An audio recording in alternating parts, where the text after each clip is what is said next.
legalmente consagrado, cujo a todo cidadão é assistido esse direito. Num dia ganha-se, no outro dia perde. É preciso saber estar em democracia. Prova dos factos. Prova dos factos. Rádio Despertar. A vitória da liberdade.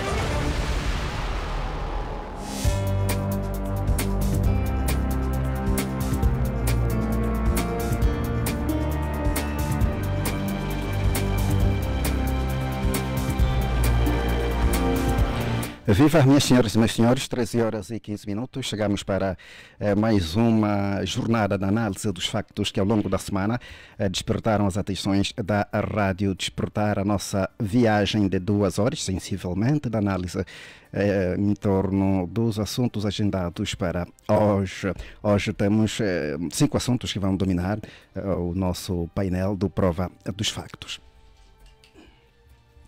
O programa é assegurado por Horácio Reis, que supervisiona a técnica. Hoje nós vamos receber, dentro de momentos vai chegar, o Edgar Elias. Vou saudar também os nossos convidados. Meu nome é Pedro Cafiel, saúdo a doutora Mihaela Weba. Boa tarde, bem-vinda.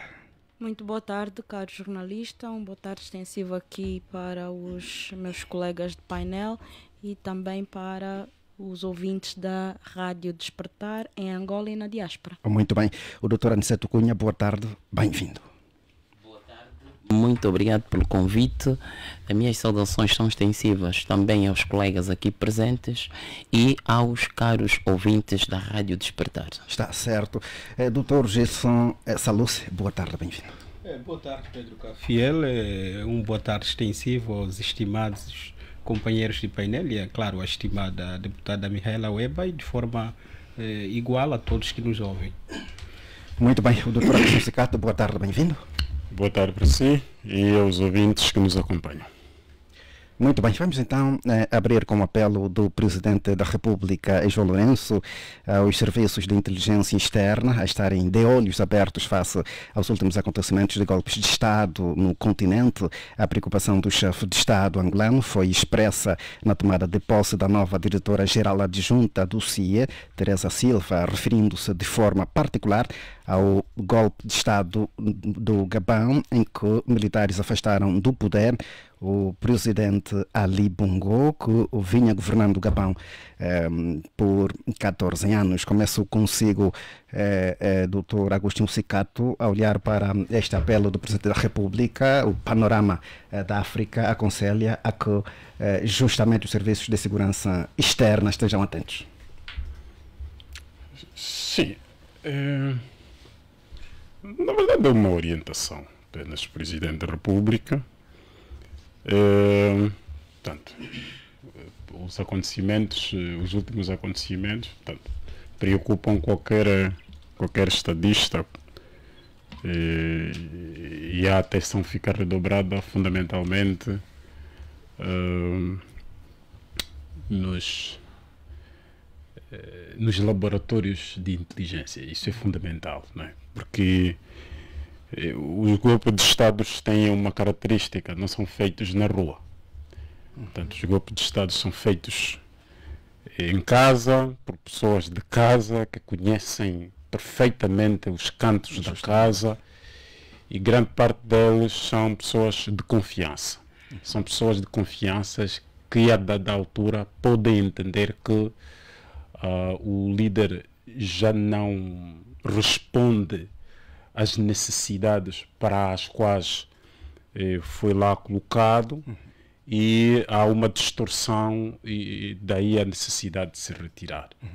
É uma via ilegal, por acaso. A melhor via de se chegar ao poder, a melhor. Portanto, as vias todas podem ser usadas para chegar ao poder. Agora, a via a melhor, a recomendável, a legal, é por via de realização de eleições periódicas. Portanto, estamos a falar em democracias. Mas há uma outra reflexão que é importante fazer-se nos últimos tempos, que tem a ver com os sucessivos golpes de Estado. Portanto, nos últimos 3 anos Nós estamos recordados que a África teve cerca de 6 golpes de Estado. 7, por aí. E curiosamente, só em países francófonos. Sim, menos um.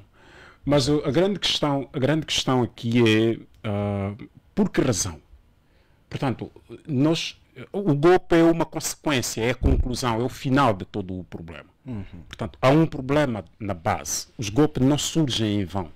Portanto, surgem com determinadas causas, e o que é fundamental hoje estudar a nível dos Estados são as causas dos golpes de Estado. Primeiro, os golpes constitucionais. Portanto, o que é que leva determinados indivíduos a assumirem lideranças e depois de algum tempo alterarem a Constituição para se perpetuarem no poder?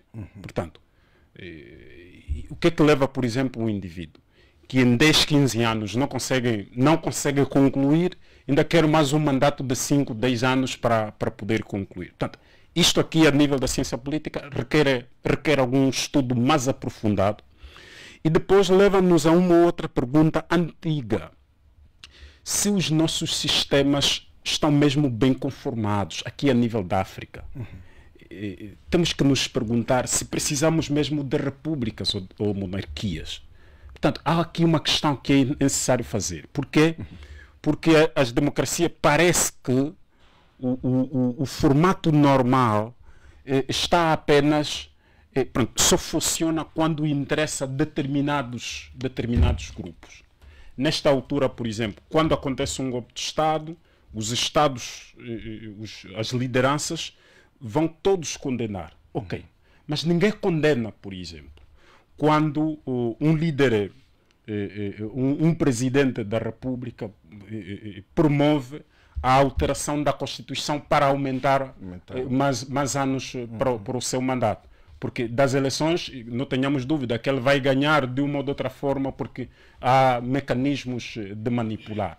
Portanto, segura-se especialistas a nível do país, cria-se um grupo de bajuladores à volta, estes grupos trabalham a mente dos cidadãos e passam a ideia de que o líder é o único. Nós vimos isso. Muito bem. Vamos concluir. Só para concluir, para acolher a opinião dos outros também. Nós vimos isso, e ao exemplo do que aconteceu no Gabão. Apesar de não ter sido a golpe de Estado, mas nós vimos isso no Zimbábue. O antigo presidente do Zimbábue, Robert Mugabe, quando assumiu o poder, parecia ser Obama da África.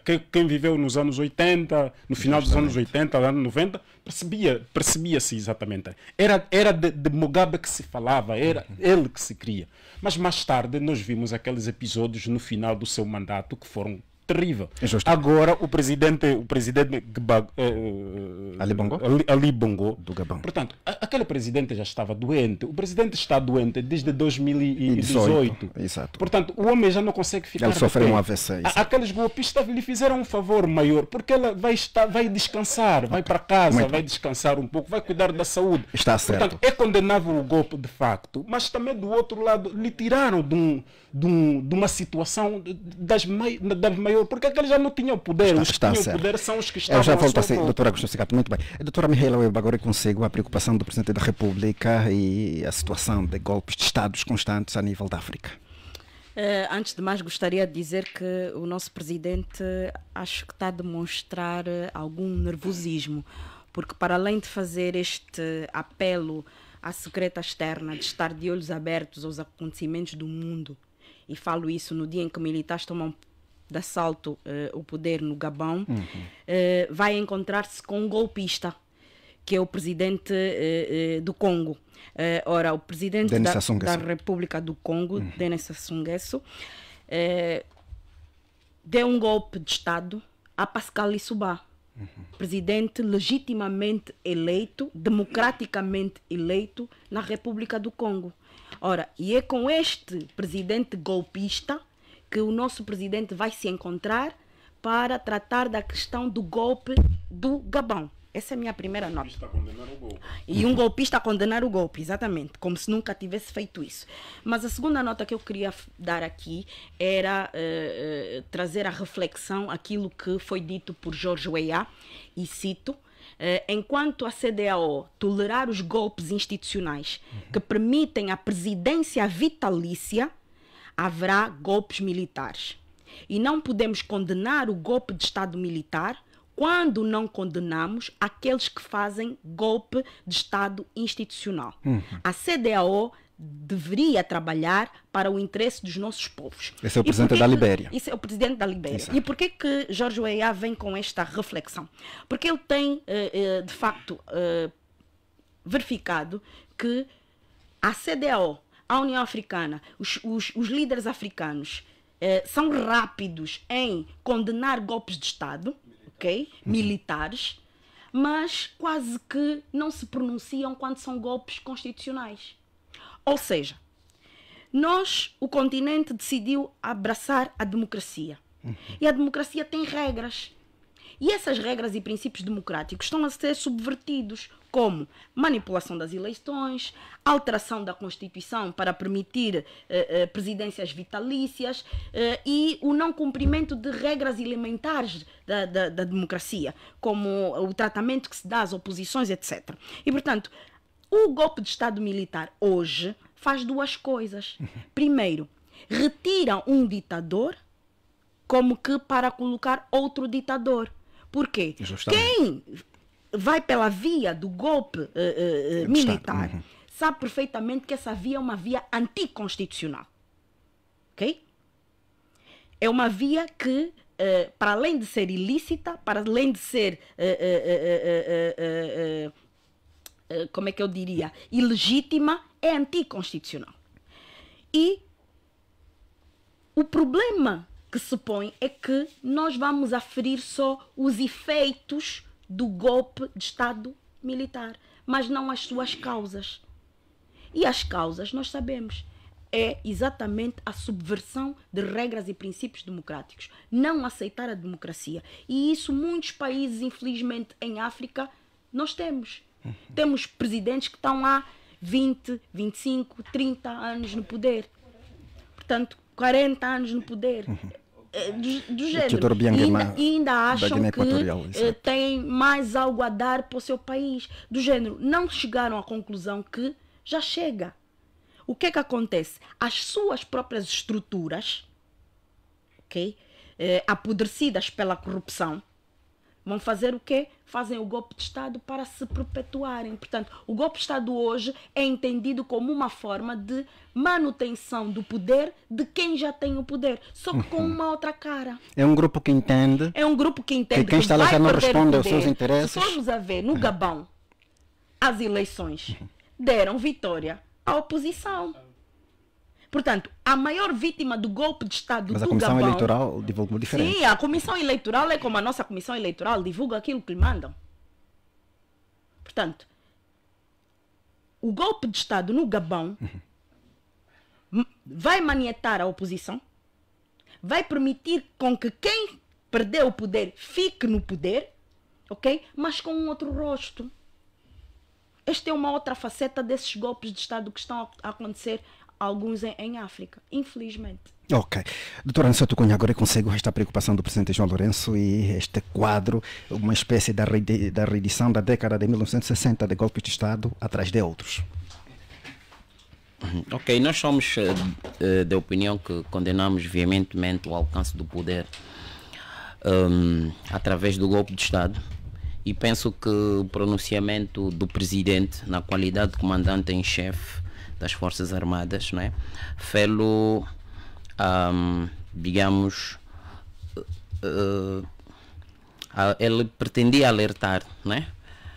Chamando a atenção dos novos responsáveis da Secreta Externa, portanto, para estarem atentos. Na verdade, um discurso de um líder é sempre uma orientação, e penso que neste discurso o Presidente da República sinalizou a importância dos serviços de inteligência externa, né, a estarem mais atentos, ou cada vez mais atentos e vigilantes, no sentido de prevenir e cortar atos que atentem contra a integridade da nossa sociedade. Portanto, trata-se de um gesto que visa a prevenção da paz, o respeito pelas instituições democráticas. Queria aqui dizer que, ou melhor, concluir que, portanto, eu corroboro precisamente com essa posição do presidente, porquanto ele defende que os serviços de inteligência externa devem estar com os olhos abertos para permitir revelar ações encobertas, ou seja, cobertas contra Angola, né? Em todos os domínios da defesa de segurança nacional, política, enfim, né? Um golpe, porque aqui os golpistas ou os golpes de Estado deixam os países em altos níveis de instabilidade política e agudizam ainda mais as condições sociais e econômicas dos países. Portanto, a reflexão que nos é chamado a fazê-la, tendo em conta essa realidade de um renascer dos anos de 1960 e com o olhar silencioso das organizações, quer a nível da África, quer a nível internacional. Aqui iríamos levantar questões a quem interessa esses golpes de Estados. Será uma estratégia de continuidade dos grupos já perpetuados? Porque no caso do Gabão, o primo do presidente, que era o general que perpetuou este grupo, era o seu chefe da guarda presidencial. Não será isso uma estratégia de continuidade? Que posição é que essas organizações tomam? E por que é que depois isso torna-se, portanto, devidamente legitimado? Eu penso que são reflexões que nós devemos fazer e que experiências é que nós temos de países que viveram essas experiências, evoluíram, tornaram-se na mesma. Portanto, são questões políticas com grandes incidências sociais na realidade local dos povos e que devemos todos, enquanto os africanos, ponderar. Todos nós condenamos que não é a via correta do alcance do poder político nas sociedades que abraçaram a República, que têm como as eleições o meio para o alcance do poder. Portanto, esse desvio à norma leva-nos a algumas reflexões e todos nós, enquanto atores sociais, enquanto atores políticos, somos aqui chamados a refletir e mais a termos coragens de entendermos os espíritos do panafricanismo que guiaram as independências da África e fazermos uma introspeção e reflexões a nível dos países, se este é o caminho mais acertado, portanto, para alcançarmos, como disse aqui, o espírito do panafricanismo e levarmos por uma Angola desenvolvida, por uma Angola mais inclusiva, que penso que foram esses os principais ideais que levaram esses líderes, os pais da democracia em África. Está certo. Dr. Gelson Salusa, vamos fechar consigo este assunto, esta preocupação do Presidente da República e os golpes de Estado a que vamos assistindo nos últimos 2 anos. Disse o Dr. Aniceto, é a orientação de um líder, não é? É a chamada de atenção daquele que é o mais alto magistério deste país, mas preocupa-me a forma como foi feita, não é? Espero que ela não tenha tido uma intenção implícita que tem que ver com uma espécie de instrumentalização dos serviços de inteligência externa, não é? Assim? Como assim? Porque, vou dizer, por exemplo, em estados com características ditatoriais, muitas das vezes os serviços externos não cumprem o seu papel. E digo de que forma? O papel por excelência dos serviços de inteligência externa não é nada mais do que a defesa dos interesses superiores do Estado. Mas em Estados com características, como já disse, ditatoriais, muitas vezes os serviços de inteligência externa servem os interesses partidários, servem os interesses de quem detém o poder naquele contexto. Portanto, espero eu que a chamada de atenção do Presidente da República não tenha implicitamente esse propósito, que tem que ver com uma tentativa de orientar, instrumentalizar portanto, este órgão que é fundamental para a coleta e análise de informações que visam a integridade territorial, que visam a alerta sobre as ameaças que põem em causa a nossa independência, que põem em causa a nossa integridade territorial e, claro, que põem em causa o alcance e a prossecução dos interesses mais altos dos angolanos. Portanto, eu penso que mais do que olharmos para o nosso contexto atual, que tem que ver com os golpes que temos estado a assistir, devíamos analisar as causas desses golpes. Por exemplo, a União Africana suspendeu o Gabão porque houve agora um golpe de Estado militar. Mas nós nunca vimos a União Africana a suspender qualquer outro Estado quando se assiste nele um golpe constitucional. E quando nós nos aproximamos aos pleitos eleitorais, na maioria dos Estados africanos, o que é que nós assistimos? Vivenciamos um período de enormes e sucessivos golpes, mas golpes constitucionais, inversões da norma. Portanto, nós nunca vimos alguém a condenar isso, muito menos a União Africana. Portanto, eu acho que nós temos que analisar objetivamente os golpes, olhar para as causas, e mais do que isso, há uma obra dos professores Moahila, Chiembe e Bukassa, que é África face aos desafios, onde eles alertam que quem quer enfrentar, por exemplo, as ameaças externas que advêm do exterior, deve inicialmente olhar e controlar, portanto, os perigos internos. Por quê? Porque os golpes, muitas vezes, são consequências de problemas internos, ligados à inversão da ordem, ligados à não realização e concretização dos fins mais altos do Estado, a segurança, o bem-estar, a garantia da justiça, a luta para, portanto, a redução das desigualdades sociais. Portanto, eu espero que essa alerta do Presidente da República, essa chamada de atenção do Presidente da República aos serviços de inteligência externa não venham a subverter o interesse maior deste órgão importante do Estado, que é, no fundo, portanto, atuar para garantir e prevenir, primeiro, as ameaças externas, claro, estrangeiras, e mais do que isso, garantir que os objetivos dos Estados, os interesses dos Estados sejam preservados e que, portanto, suas realizações sejam possíveis. Muito bem. Mas, caros, eu penso que estamos conversados em relação a este assunto. Lógico que haveria muito o que dizer, mas temos que avançar para o próximo tema, que adivinho ser mais sugestivo, é que a UNITA acusa o governo de estar a usar a Comissão para a Implementação do Plano de Reconciliação em Memórias das Vítimas dos Conflitos como instrumento de arremesso contra adversários políticos. A posição do maior partido na oposição surge em reação à exibição pela televisão pública de Angola das ossadas de dirigentes da UNITA vítimas dos conflitos internos. Para a UNITA, a Civicop desviou-se dos objetivos pelos quais foi criada. Começo consigo, doutora Mihaela Weba. Esta é a constatação do seu partido. De facto, quem acompanhou os últimos, este mês de agosto, viu claramente que a Civicop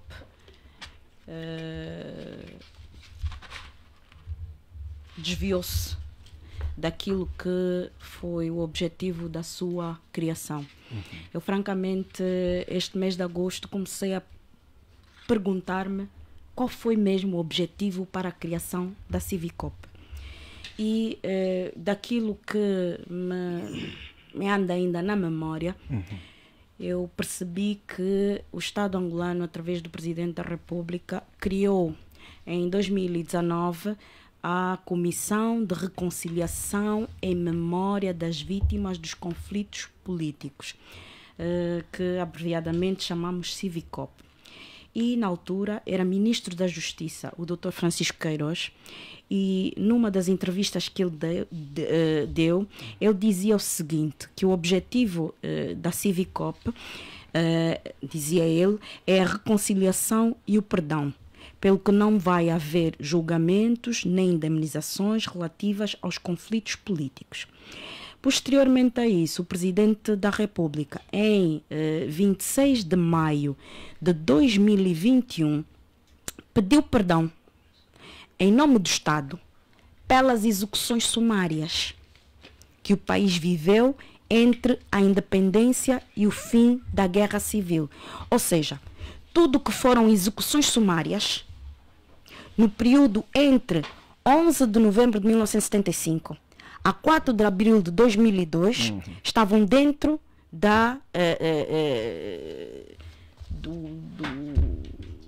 do objetivo da Civicop. E a minha pergunta é a seguinte: será que a Televisão Pública de Angola, o Jornal de Angola, a Rádio Nacional estão a dar o mesmo tratamento relativamente a todas as questões relacionadas com este período, ou querem utilizar a Civicop como arma de arremesso? É a minha primeira questão. A minha segunda questão, o Presidente da República, foi ele, mais ninguém, disse que estavam nesse processo todas as execuções sumárias que não adivinham do conflito armado. Ou seja, entra aqui o 27 de maio, entra aqui a Sexta-feira Sangrenta, entra aqui a questão das bruxas da Jamba, entra aqui a questão de Tito Xingunge, entra aqui todas essas situações. E a minha pergunta é: quando entregaram os restos mortais aos familiares das vítimas do 27 de maio, a Televisão Pública de Angola, a TV Zimbo, fizeram uma reportagem de como essas pessoas morreram? Chamaram os familiares da forma como estavam a fazer, como estão a fazer agora? É neste sentido que eu penso que a UNITA pronunciou-se dessa forma. Porque nós não podemos ter dois pesos e duas medidas. A Civicop foi criada para atribuir as certidões de óbito aos familiares. Muitos familiares não têm as certidões de óbito. Conseguir recuperar as ossadas ali onde se consegue recuperar. Garantir a reconciliação nacional e o perdão. Ora, quando volta e meia as pessoas vêm dizer que a UNITA precisa de pedir perdão, enganam-se, porque a UNITA já o fez. O Dr. Savimbi já o fez. Pediu perdão às famílias. Sim, o presidente Isaías Samacuva já o fez. Está registrado em livro, inclusivamente.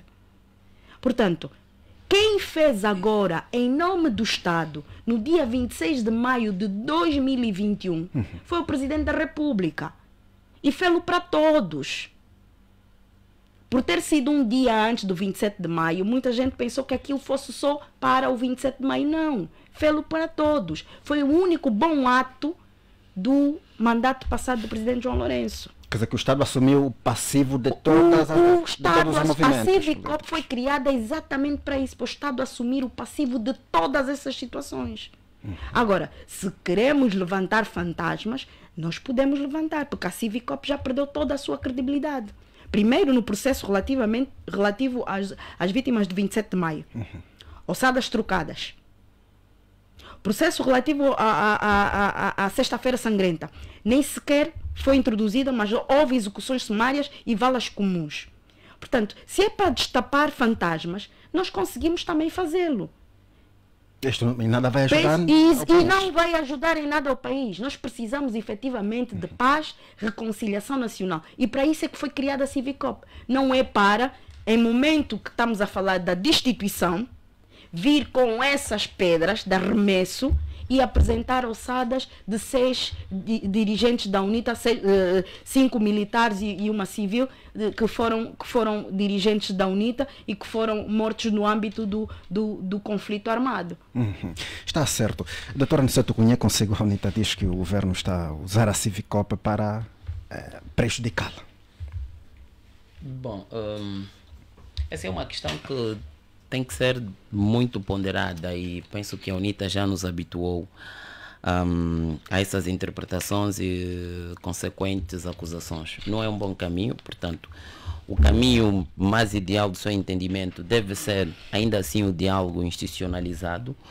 Portanto, se há este entendimento, não sei se a doutora não acompanhou, eu penso que mesmo durante a apresentação das ossadas de alguns e de nomes mais sonantes, no processo de 27 de maio, mortos no processo de 27 de maio, entrevistaram sim famílias. Portanto, cada um de nós tem o seu entendimento sobre qualquer facto, seja ele político ou social. E este porque tem a sua relevância histórico-política, ela não devia nos envergonhar. Nós devíamos Doutor, assumir... eu não vi nenhuma vala comum, nenhuma cova a ser escavada e a ser mostrada pela TPA que tem que ver com o processo do 27 de maio. É esta dualidade de critérios que eu estou a falar. Tem o direito dessa limitação humana. Sim. Portanto, como dizia, não vamos aqui entender-nos que somos os donos do saber.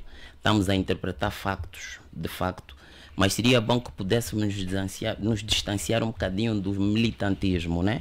Como dizia, a Civicop tem sim o seu papel e penso que nós devemos assumir os nossos passivos com a maior ponderação e não pegá-lo neles para criar, digamos, outras consequências negativas. Portanto, como dizia, eu acompanhei entrevistas de familiares envolvidos nos 27 de maio, mostraram-nos sim onde é que tiveram enterrado alguns destes grandes comandantes que foi ali no cemitério do Camama, salvo erro. E portanto eu penso que e essa questão de associar sempre uma relação para ir buscar uma culpa, temos que ter capacidade de ultrapassar isso. Portanto, o nosso processo de reconciliação nacional terá de exigir esse esforço, essa aceitação do passivo histórico, e nós temos que entendê-lo como uma história qualquer que passou. Todos os povos têm as suas histórias, e essa é a parte, infelizmente, mais triste das nossas famílias, da nossa história, da guerra doméstica.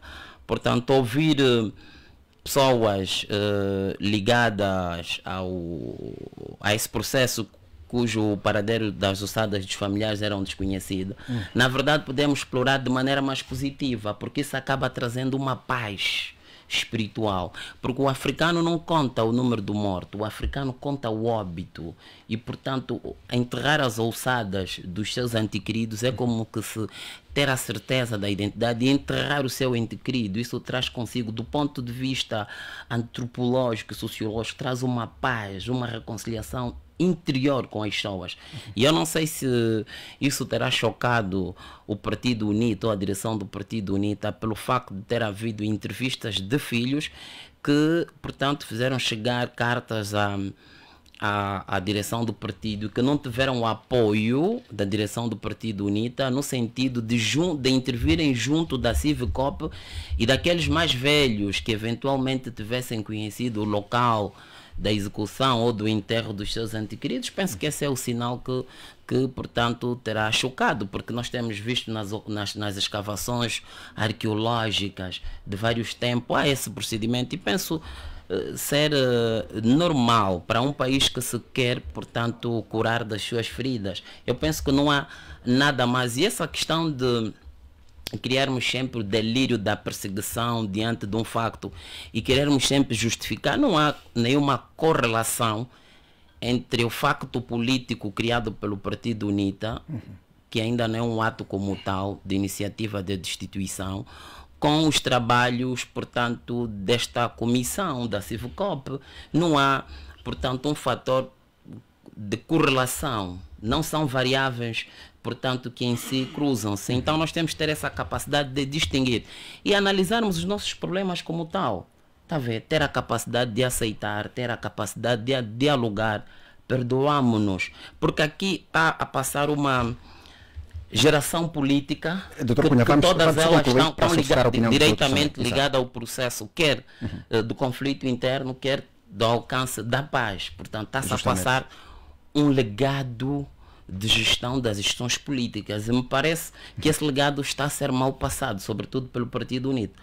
E fruto disso nós temos estado a ver os excessos da intolerância política interna e externa. Então seria bom olharmos para essas ações políticas como uma forma de passar legado às novas gerações que abraçaram a política como forma de contributo para o país. Muito bem. Porque também poderemos medir futuramente que tipo de políticos teremos. Está certo. Dr. Gilson Salou, se é consigo.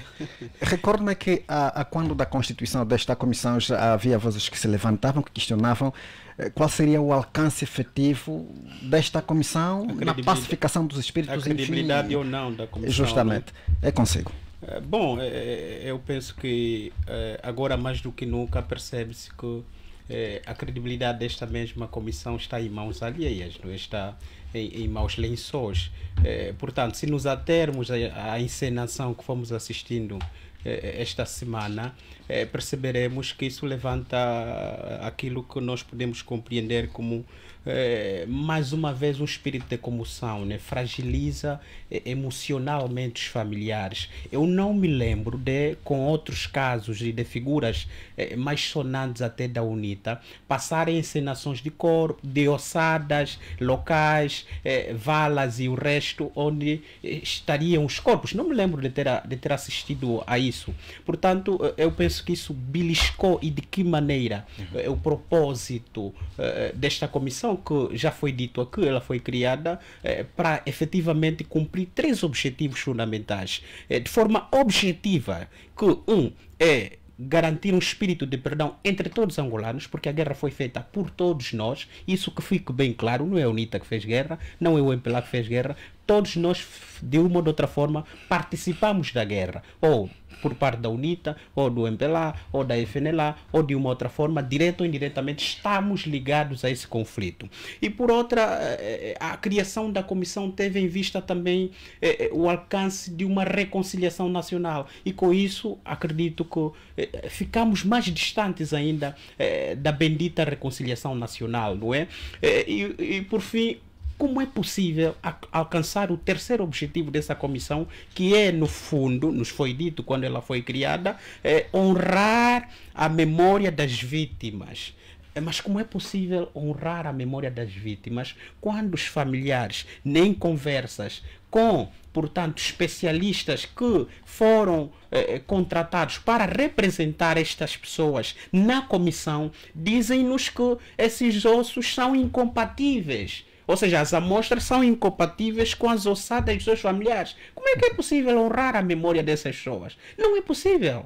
Não é possível. Isso está aí, é público. Há jornalistas credíveis que escreveram sobre isso. Jornalistas ou laboratórios? Entrevistas que escreveram sobre isso. Portanto, eu acho que se queremos efetivamente promover o perdão, promover a reconciliação nacional e honrarmos a memória de todas as figuras que morreram no período de 1975, 11 de novembro, a 4 de abril de 2002, eu penso que devemos ser os mais inclusivos possíveis, devemos ser os mais tolerantes possíveis, devemos ser os mais dialogantes possíveis, e mais do que isso é importante, eu gostava que, por exemplo, representantes credíveis, claro, bem conhecidos da sociedade civil e de forma mais extensiva da igreja, pudessem fazer parte da comissão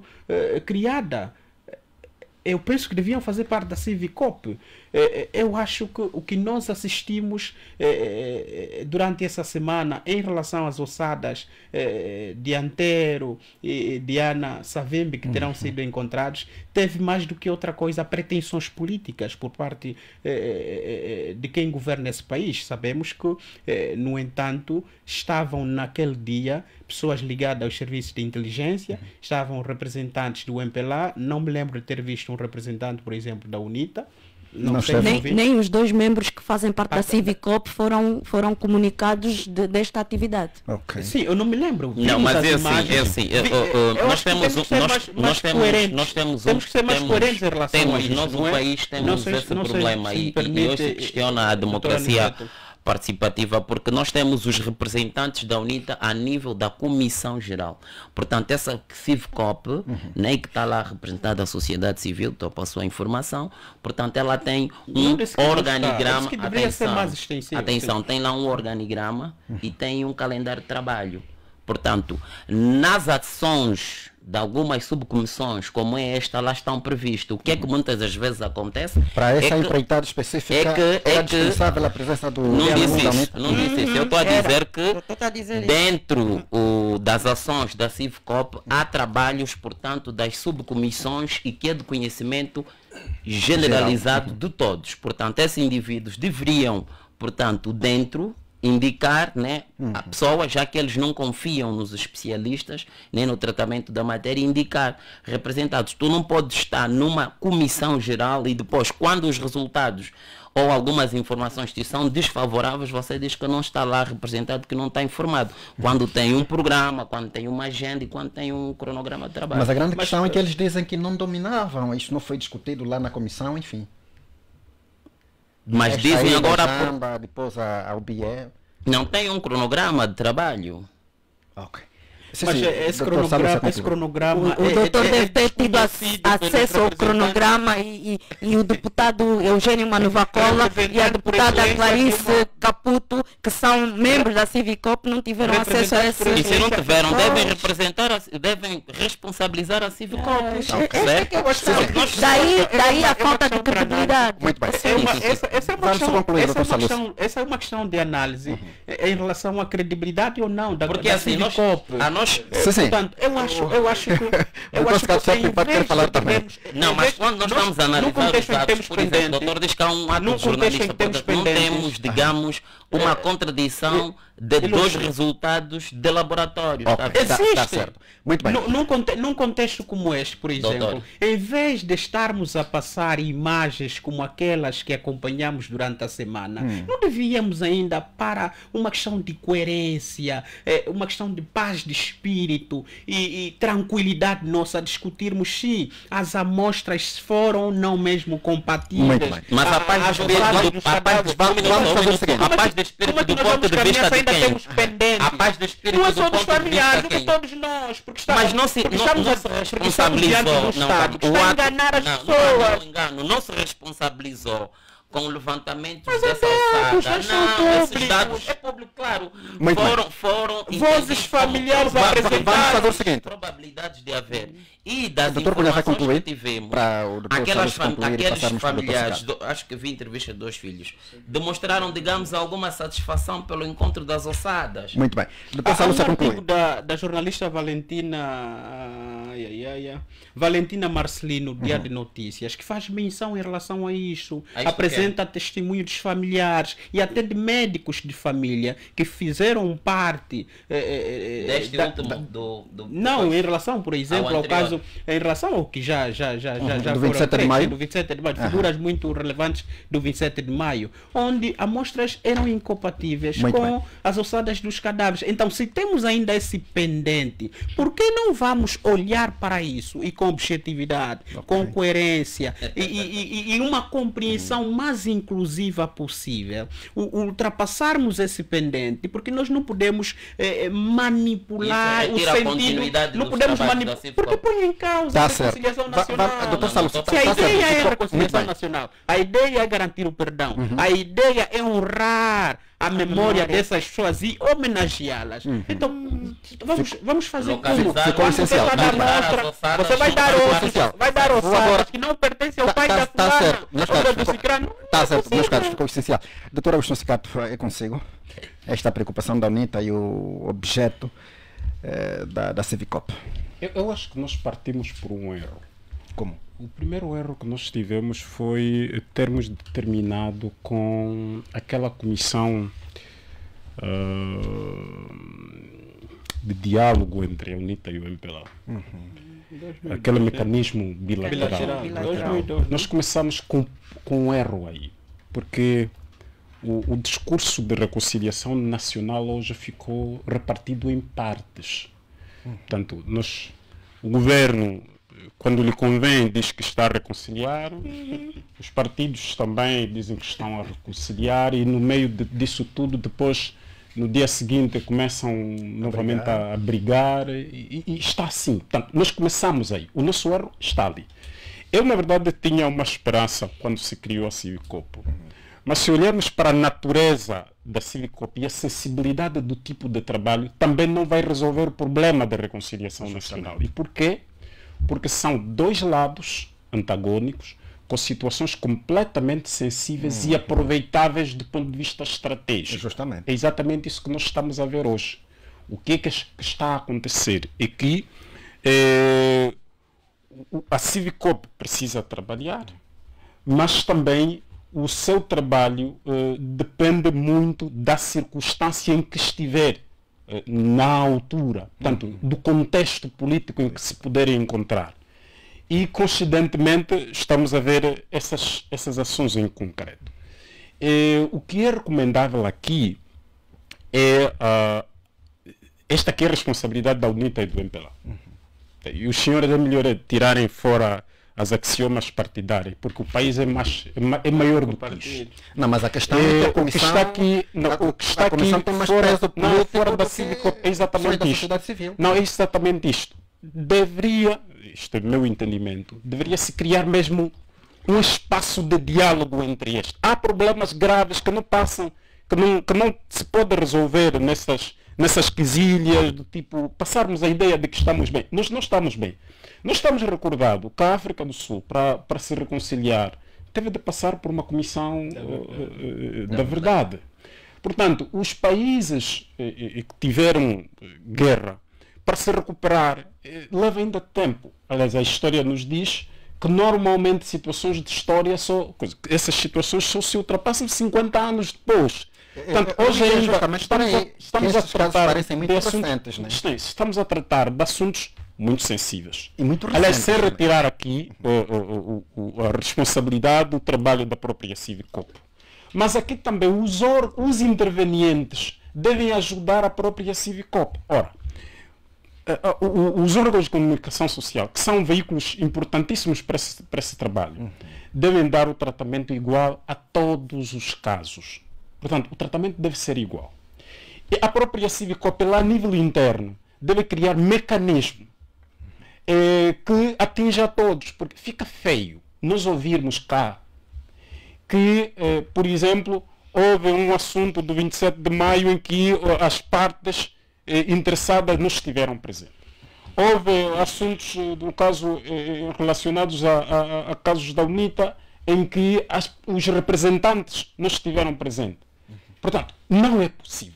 Não é, e é aqui onde nós precisamos, portanto, se recomenda aqui a própria Civicopo, que é a necessidade. Não é possível, portanto, não pode ser compreensível isto, que há um assunto de um determinado caso e os representantes deste caso, no caso concreto, por exemplo, deste da UNITA, não é possível você deixar um mais velho Manuvacola, por exemplo, e a deputada Clarissa Caputo, num assunto, independentemente de que posição em que se encontram nesta comissão, num assunto em que trata, são as pessoas dentro da comissão, na verdade, direta, que lidam com esse processo.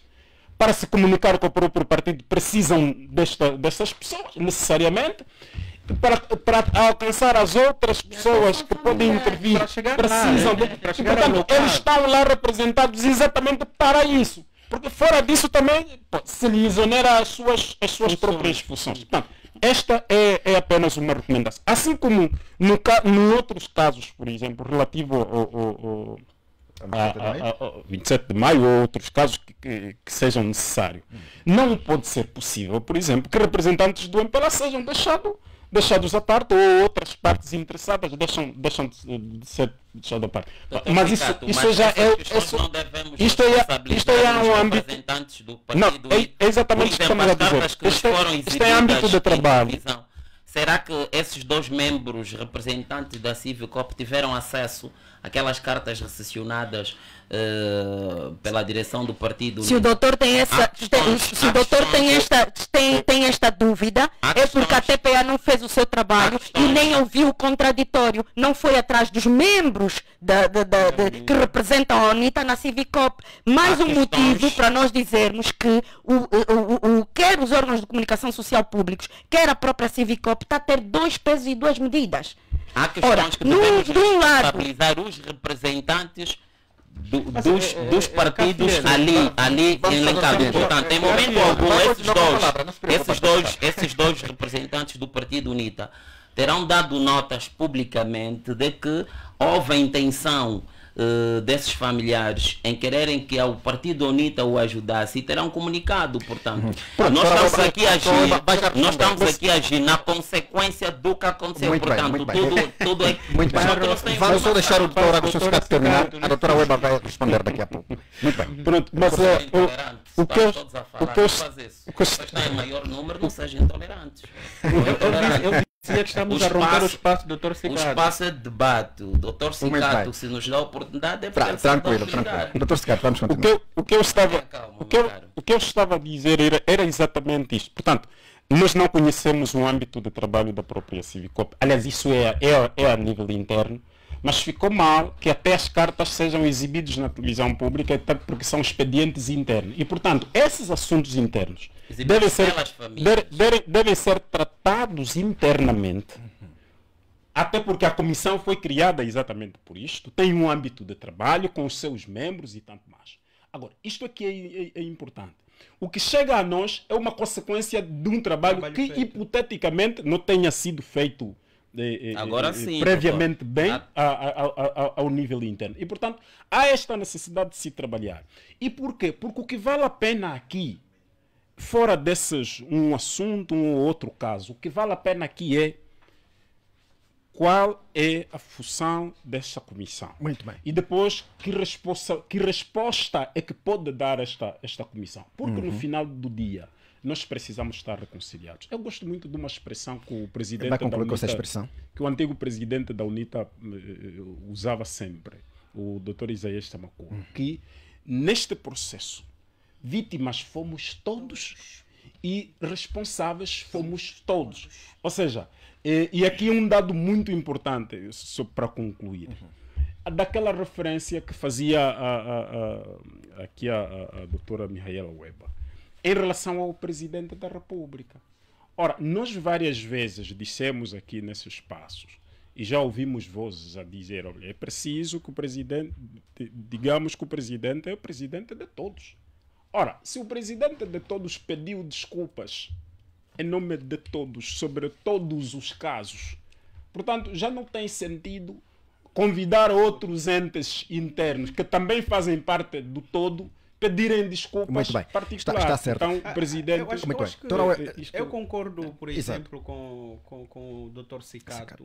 E eu acho que as premissas que moveram a criação da Civicop foram erradas. Eu acho que os intervenientes representativos dos partidos políticos ou dos movimentos de libertação nacional que fazem parte da Civicop não deveriam ser intervenientes muito ativos. Isso põe em causa e garante mais subjetividade dessa comissão do que outra coisa. Eu acreditaria que a comissão teria maior credibilidade, seria mais objetiva na sua atuação se, por exemplo, não fosse conduzida por um ministro, o coordenador não fosse um ministro, que fosse uma figura idônea ou da nossa sociedade civil bem organizada, que até é, ou, por exemplo, representantes legítimos da igreja, SICA, sei lá, alguma coisa parecida, que também foram bastante intervenientes durante o processo de paz nos anos anteriores ligados ao nosso conflito. Agora, o facto de termos representantes dos partidos políticos com uma intervenção muito ativa na Civicop, termos lá membros dos serviços de inteligência, quer interna ou não, muito ativos nesse processo. Então garanta maior subjetividade, maior parcialidade dos atos dessa comissão. Muito e, bem. portanto, não garantirá os 3 pilares com os quais foram criados a comissão. Né? Perdão, reconciliação e memória e homenagem às vítimas. Exato. Doutora Weba, o doutor Aniceto Cunha levantou algumas questões, entre as quais, por exemplo, o facto de os familiares terem dito que enviaram carta à direção da ANITA no sentido de solicitarem apoio, mas que nada. O que eu posso dizer neste momento é que a direção da UNITA tem efetivamente dado apoio às famílias. A doutora não respondeu-nos se ela teve, porque aqui a questão, e eu vou repetir, o nosso problema hoje na democracia representativa, e eu não estou a atacar as pessoas, é precisamente saber que às vezes as pessoas que representam as organizações ou o partido não reportam. A doutora não consegue nos dizer se teve a informação, se a direção do partido recepcionou ou não. Muito bem. Nós não estamos a responsabilizar a doutora, tampouco os representantes Não, dos não, membros da muito Civicop. longe disto. Os familiares disseram que solicitaram o apoio à direção do Partido Unido e nós tivemos acesso à documentação de recessão e que esses membros representantes da Civicop, em momento algum, pegaram isso, fizeram chegar à Civicop, se fizeram, e nem reportaram, não sei se para dentro da UNITA, mas cá para fora não Muito bem. transpirou Vamos nada. então ouvir a doutora Web em É relação a isto. incrível Muito a bem. forma como o doutor Aniceto afirma as coisas com tanta segurança. Parece que trabalha mesmo lá dentro e tem acesso a Dentro todos da esses... Civicop? Sim, dentro da Civicop. E tem acesso a todo esse tipo de informação. Doutor, é para não responder. Doutor, se não, teve acesso ou não. vamos só ouvir a doutora Web. A direção da UNITA teve acesso. Ok. Recebeu, sim senhora. E nesse momento está a dar apoio. Inclusivamente... Não e aqui apoio vou pelas fazer uma famílias. inconfidência. Inclusivamente, sei que a direção da UNITA ontem fez o pagamento do bilhete de passagem de um dos irmãos mais velhos de uma das vítimas. Ok. Para que venha e reúna com o resto da família para saber como é que vão fazer o tratamento do óbito. Está a ver, doutor, Portanto, o elemento positivo de terem a publicado questão, a questão que se coloca é... Não é mobilizou a UNITA para pagar bilhete. Nós já temos feito isso. Doutora disse que em função das consequências... Não, nós temos um sentido de solidariedade completamente diferente do MPLA. Sério? Sério. Não é isso que o Elder Chiuta está a dizer, mas pode Sério. continuar. O Elder Chiuta não é da UNITA, nunca foi, nunca esteve na Muito UNITA, não conhece a UNITA. E é agredido pela UNITA. Ele não pode falar em nome da UNITA, nem pelos militantes da UNITA. Okay. Portanto, o que eu estou a tentar dizer é o seguinte, essa carta só vai a público para tentar descredibilizar a figura do presidente Adalberto Costa Júnior. Para quem acompanhou a forma como foi colocada a carta, o sublinhado que estava lá, que foi feito pela TPA, okay, está no nome do presidente da UNITA. Com que fim? Qual é o objetivo? Aqui estará a dizer que, por exemplo, as famílias também faltaram com a verdade. Pois não? Claramente. E doutor, não é um só, passivo. E não só, é só para ver que nós temos Fosse ali, quem fosse nós nesse temos momento o ali presidente da UNITA, seria vários membros da UNITA. E simples, só não é, duas senhor pessoas da mesma Fala família com a voz, é que não com prestaram gesto. declarações. Não se viu declarações da família, da família de outros familiares. Ainda Por que não. razão? Porque esses familiares sabem que aquilo não se faz. Outros estão a receber dinheiro para fazer aquilo. Doutora está a acusar. Infelizmente. Pois. Muito bem. Infelizmente. Está certo. Eu penso que em relação a este assunto estamos conversados.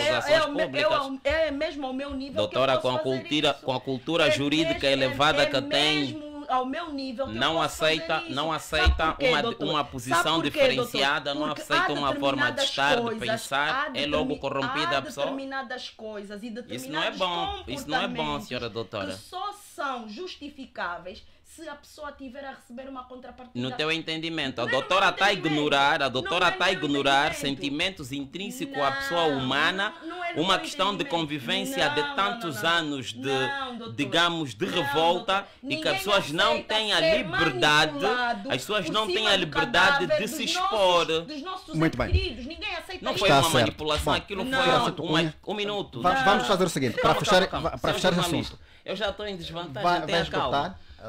Portanto, eu opinião? não quero acreditar que, pelo facto da doutora não querer aceitar a forma de Estado de pensar de pessoas diferenciadas, acusá-las diretamente ao envolvimento de um processo de corrupção. Não é verdade.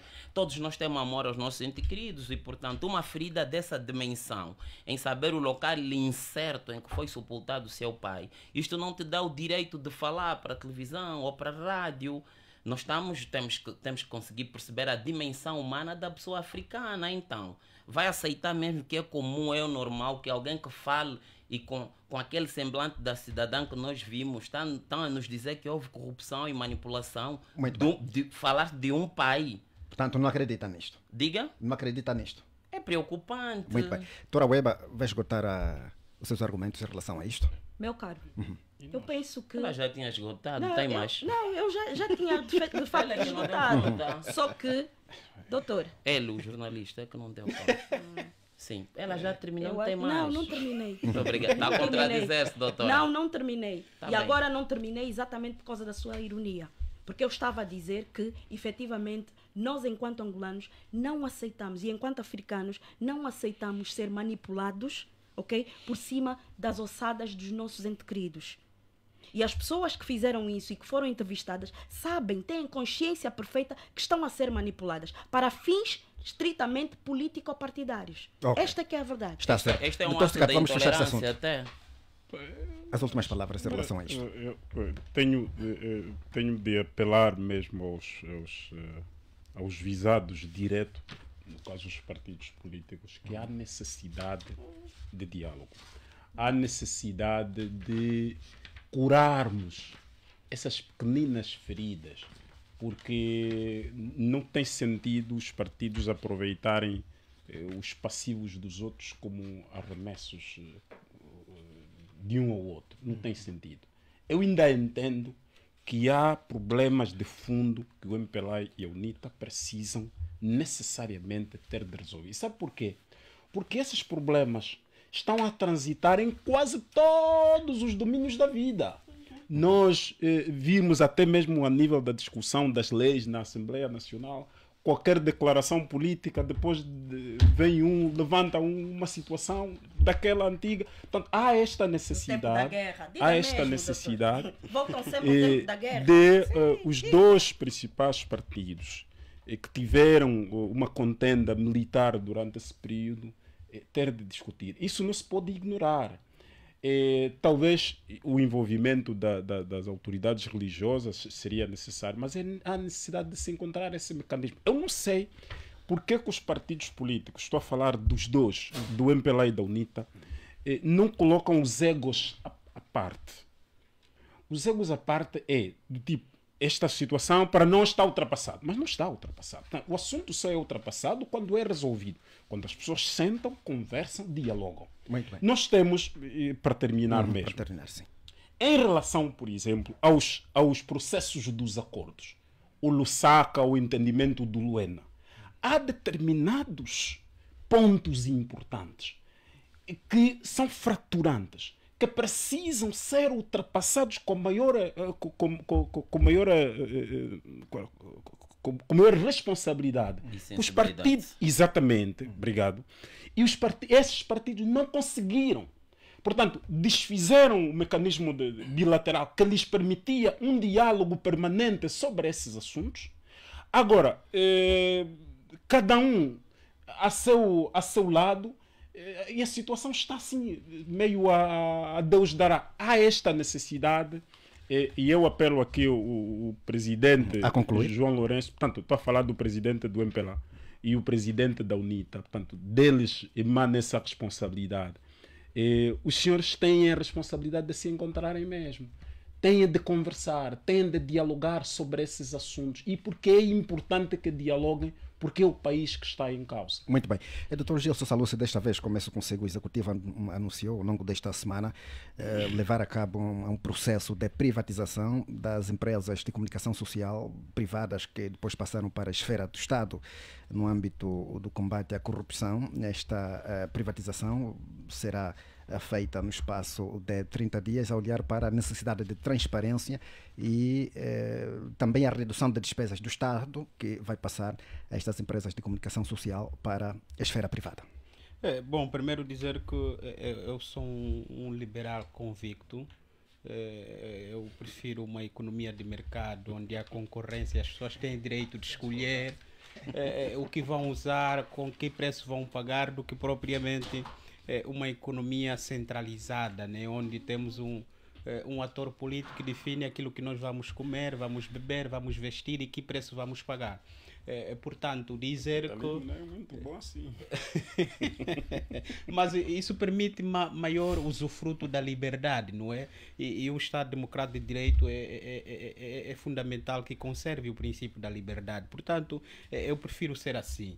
E nesse sentido, vou citar, por exemplo, Friedrich Hayek, quando escreveu The Road to Serfdom, em 1944, onde dizia que era importante que o Estado não fosse um jogador que interferisse bastante no mercado, na economia, que definisse pura e simplesmente as regras e deixasse que os jogadores, portanto, competissem e definissem por via da concorrência que quantidades vão produzir, que preços vão estipular para os produtos. Nesse sentido, eu acho que é fundamental que o Estado se desfaça de algumas instituições, no caso, esses órgãos de comunicação social, que passaram para a esfera do Estado depois de terem sido recuperados, vai permitir que o monstro que tanto engordou emagrece, não é? Num contexto que estamos a viver,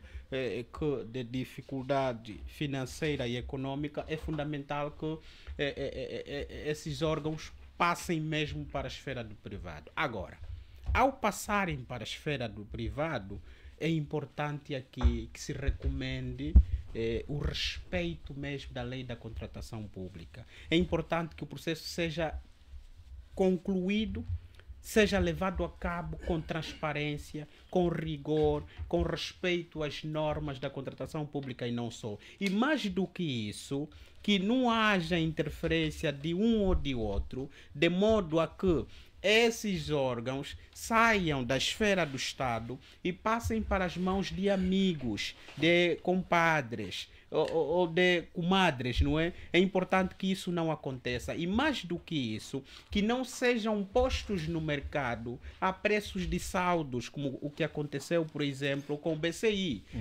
Eu acho que é preciso preservar sempre o interesse maior do Estado. E preservar o interesse maior do Estado significa que estes vão passar para a esfera privada, mas atendendo claramente à concorrência, que passem para as mãos de um privado que tenha merecido e que o valor... E a questão é, no espaço de 30 dias, seria isto possível? No espaço de 30 dias, não acredito que seja possível. Nós vimos o BCI quanto tempo levou para ser privatizado. Nós vimos quanto tempo levou e não acredito que no espaço de 30 dias nós vamos ter a TV Zimbo, vamos ter, por exemplo, a TV Cabo, a Multitel, para a esfera privada, quando também o pouco que nós sabemos, nós estamos até agora a conseguir atrair investimento privado, porque temos ainda algumas insuficiências que atraiam a concorrência, que atraiam a vontade de um investidor para vir investir em Angola. 30 dias é um desejo, mas não acredito que, a julgar pela nossa realidade e é o fato de termos um contexto de concorrência não favorável, que em 30 dias consigamos pôr esses órgãos na esfera privada. Eu não acredito. O presidente João Lourenço, por exemplo, tem feito enormes viagens. O presidente João Lourenço tem levantado sempre o discurso da necessidade de atrair o investimento privado. Fruto disso, temos visto vários encontros, várias discussões econômicas com vários grupos empresariais, mas no final não temos tido nenhum efeito em relação a isso. Por quê? Porque os elementos que permitem executam, que permitem a atração para o investimento privado, infelizmente, não estão conquistados em Angola. Nós temos, por exemplo, uma discussão ainda premente se somos ou não uma economia de mercado ou somos uma economia centralizada. Nós temos um jogador que é árbitro, participa, portanto define regras, mas também é jogador. Isso é muito complicado. Temos uma lei do investimento privado que não é atrativa, temos problemas de distribuição de eletricidade, temos problemas de vias de acesso, de comunicação. Portanto, há um conjunto de fatores que de uma ou de outra forma não são bons e não convidam para a atração para o investimento privado de quem está fora e tenha vontade de investir no estrangeiro. Portanto, ficou com essencial. isso não acredito que num espaço de 30 dias nós consigamos levar para a esfera privada a TV Zimbo, a Multitel, a TV Cabo. E, portanto, o que se pede aqui, claro, é transparência, objetividade, respeito às normas de contratação pública e não só. E que seja consequência da concorrência, né? E que não passem para as mãos de amigos. Está certo. Doutor Agostinho Secato, agora consigo este anúncio do Executivo de privatizar aquelas empresas de comunicação social que, no âmbito do combate à corrupção, tinham passado para a esfera do Estado. Eu tenho até dificuldade de compreender algumas coisas. Por exemplo, a TV Zimbo, quando surgiu ao arrepio da lei. E a minha pergunta é, já se conformou a lei? Como é que ficou depois? Não, há questões que às vezes é preciso compreender.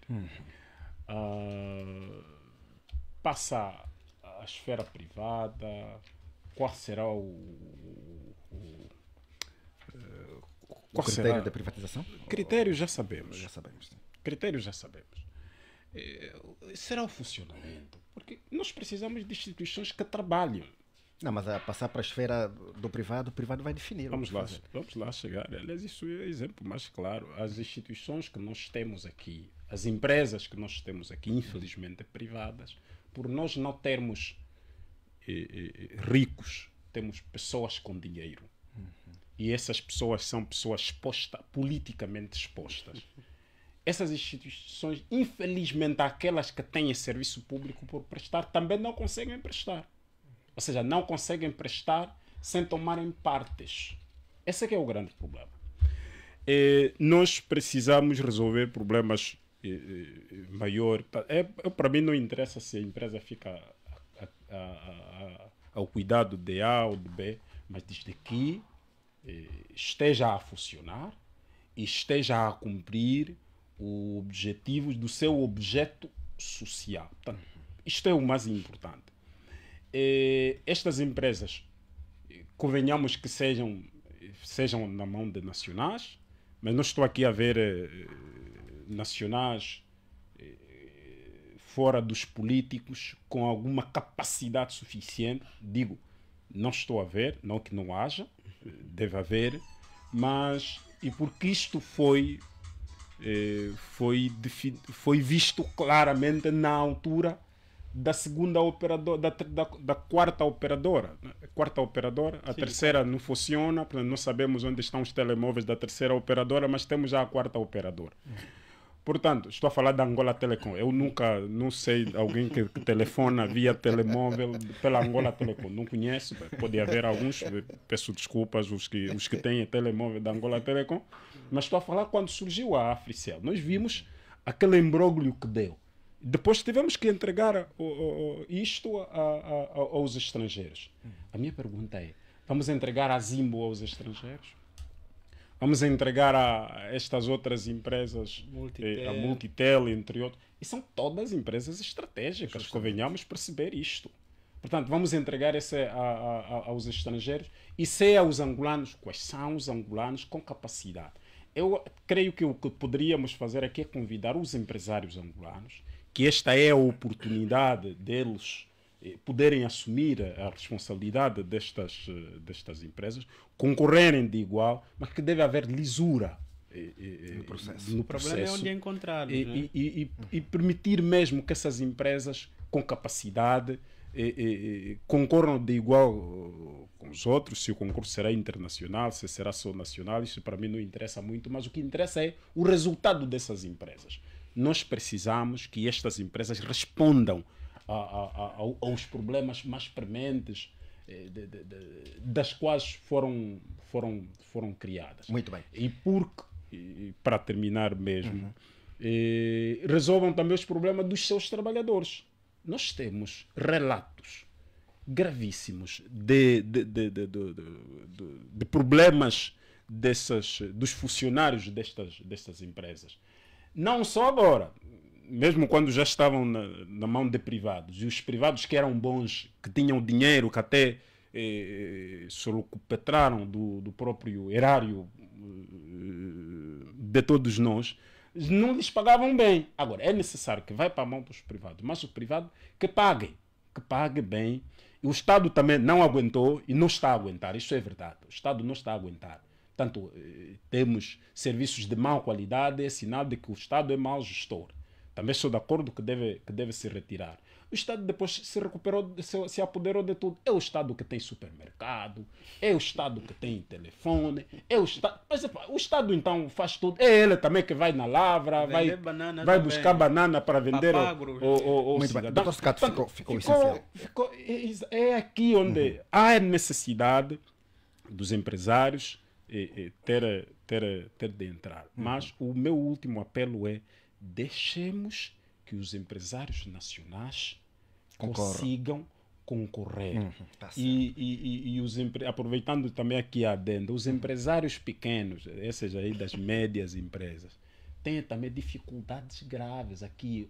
As empresas maiores dos estrangeiros estão a concorrer com os empresários, esses os menores, e há dificuldades maiores. Está certo, portanto, doutor Secato, ficou essencial. De se regular. Muito bem. E que o Estado não gira mais supermercados, não giram mais telefones. Muito bem. Está certo. Doutora Aniceto Cunha, agora eu consigo este processo de privatização anunciado pelo Executivo, o processo de privatização das empresas de comunicação social.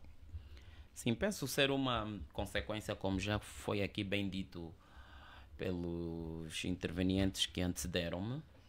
Portanto, é precisamente consequência do processo de combate à corrupção, mas há aqui um elemento a assinalar, que é a transparência do processo em si. Embora que, na minha visão, demorou muito, isso acarretou muitos custos para o Estado. Portanto, vendo assim, acredito que trata-se de uma ação que por si só visa aliviar a pressão financeira do Estado e poder contribuir de forma significativa, não é, para o aumento das receitas a nível dos cofres públicos, a nível das finanças públicas.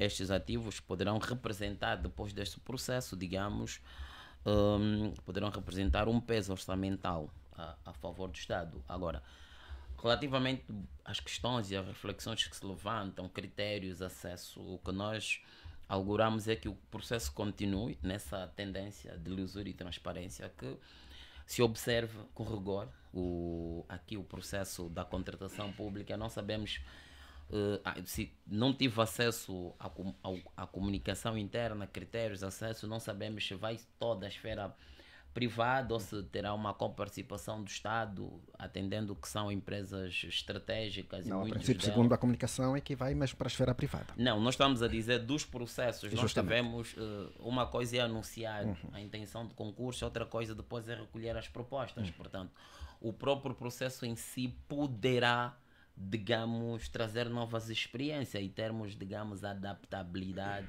e conformidade de acordo com o contexto. Porque se olharmos para a nossa realidade, não conseguimos indicar players, assim, já, que terão, digamos, capacidade financeira e experiência acumulada, nem do ponto de vista profissional, nem do ponto de vista, digamos, da própria gestão em si. Empresários nacionais.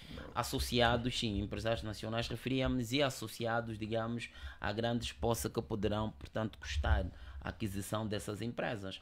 Também aqui não sabemos se o concurso será internacional e qual será, digamos, a participação, no caso, de empresários internacionais que queiram, não é?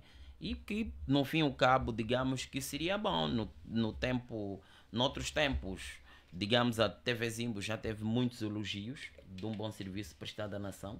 o que nos últimos dias veio a ser criticado, não é? Quem sabe com o regresso de uma gestão privada não teremos, digamos, serviços diversificados e, portanto, instituições a prestarem melhor serviço ao país. Doutora Weba, é consigo. Vamos fechar este assunto da privatização das empresas de comunicação social, outrora privadas e que depois passaram para a esfera do Estado. É assim, eu posso estar errada, mas de acordo com aquilo que eu pude ter como informação deste processo, é que foi anunciada privatização em bolsa. Em bolsa, sim. Das empresas de comunicação confiscadas pelo Estado no processo de corrupção, entre outras, a TV Zimba, a TV Cabo, a Multitel e outras. E eu penso que, primeiro, este mecanismo de utilizar a bolsa para este tipo de processo de privatização, só em si, eu acho que aqui se pretende esconder quem serão os novos donos dessas empresas. Eu não entendo muito do que é o mundo da bolsa, mas do que eu sei é que num processo desses, mais facilmente ficamos sem saber quem é o novo dono ou os novos donos, do que num processo que se fosse aberto um concurso público com um caderno de encargos transparente, em que toda e qualquer empresa pudesse efetivamente concorrer em pé de igualdade. Falou-se aqui da transparência do processo. Como é que este processo pode ser transparente se estamos a utilizar um mecanismo de privatização em bolsa? Ponto número 1. É verdade que quando esse processo terminar, vai haver um aumento de despesa para o Estado, um aumento de receita para o Estado. E, nesse momento, o Estado pretende efetivamente gastar menos verbas com estas empresas. Entretanto, há uma coisa que não está a ser acautelada, que é a lei existe quer para garantir a livre e sã concorrência no mercado e nesse setor das telecomunicações e órgãos de comunicação social. Para além disso, a igualdade de tratamento de quem pretende adquirir esses órgãos. Por outro lado, a lei também impõe que se evitem os monopólios na comunicação social.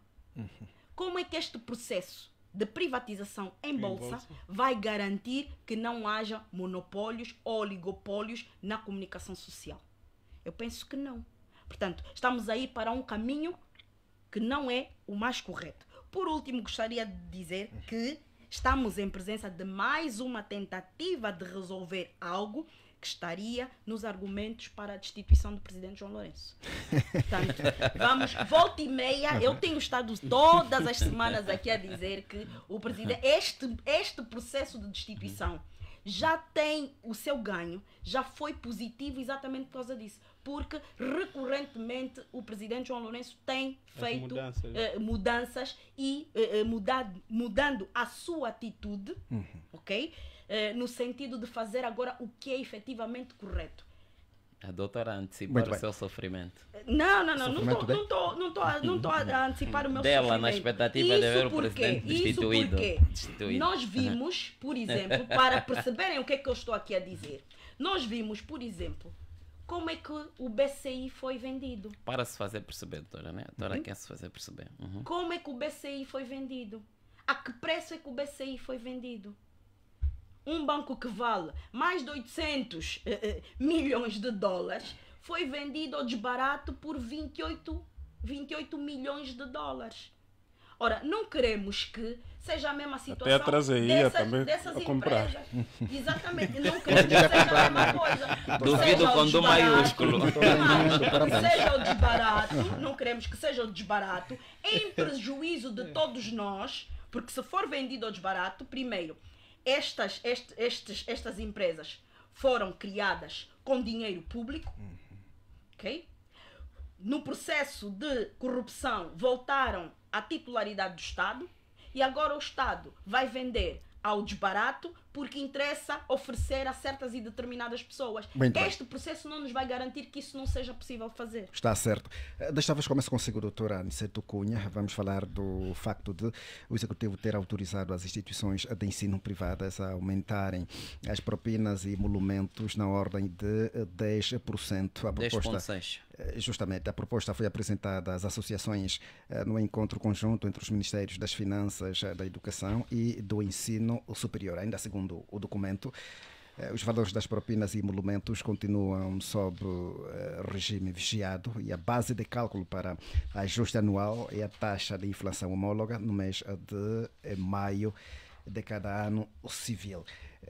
Como é que olha para essa questão? Por um lado temos as instituições que precisam, enfim, de aumentar, enfim, a propina no sentido de garantir a base para a aquisição do necessário para o funcionamento dessas instituições. Por outro lado temos o problema das famílias, que com esta inflação também perderam poder de compra. Sim, pensamos que esses 10% está a ser considerado 10,6%, está a ser considerado por um ganho, sobretudo das classes que representam os estudantes. Nós sabemos que o movimento dos estudantes angolanos teve uma iniciativa de escreverem para a sua excelência o Sr. Presidente da República, a Sra. Ministra da Educação. Portanto, a sua posição relativamente à pretensão da subida a 30% das propinas nas instituições de ensino superiores privadas. Portanto, essa pressão feita por essa classe, liderada pelo jovem Francisco Teixeira, portanto, provocou o encontro entre o Ministério e as associações das instituições de ensino superior privada. E eles tiveram a amabilidade de convidar, sei que a Associação dos Estudantes do Ensino Superior Privado e a Associação do Movimento de Estudantes Universitários, salvo erro, portanto, presenciaram e dessa discussão, portanto, chegaram a esse acordo. Portanto, acho que é uma taxa ponderável se tivermos que refletir as questões da inflação, sobretudo, e a atualização que essas instituições terão de ter para a sua sobrevivência e permanência a nível, digamos, deste mercado do ensino, do subsistema do ensino superior. Pensamos que há uma aceitação da classe, embora a pretensão das empresas promotoras dessas universidades pretendiam que fosse, portanto, a 30%. Ao conseguir um valor inferior a 50%, ouvi a classe, os representantes das classes dos estudantes dizem que é pacífico. Muito bem. Doutor Agostinho Cicato, é consigo.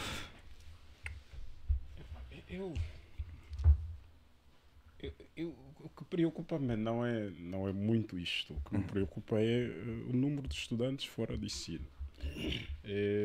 Para além disto... Número de cidadãos. Estudante já está dentro do ensino.